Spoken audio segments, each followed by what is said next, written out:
Parts of the submarine that I'd seen in the testing in the Bahamas just seemed a bit shoddy. They're using industrial piping for ballast. They're using an Xbox controller for the steering. The strip lightings, something you get at a DIY shop. Small cramped surfaces. I wasn't happy with some of the design, like the thrusters on the outside with the cables there. I thought that was a snagging hazard. But what really did it for me was they flatly refused to get any form of certification. And it seemed that they had no intention of getting any certification for going down to those depths once, let alone several times.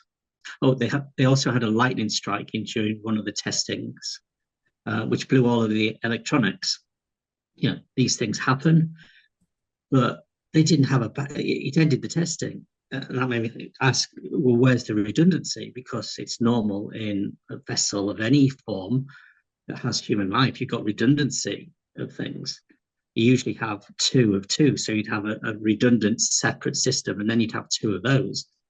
But the fact that one lightning strike blew the whole thing was, well, where's the safety measures here? So just all of those things together made me think there's a lot of risks here that I'm not able to mitigate and don't seem in control. So I pulled out at that point. That was the end of 2018.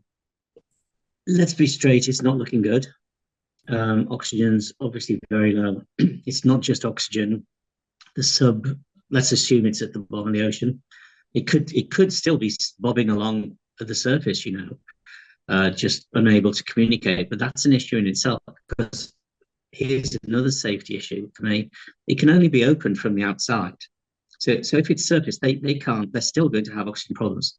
He's an extremely amiable guy, very, very level-headed. So he'll be a beacon of calmness in the whole thing. He's probably been calming down the other people in the sub.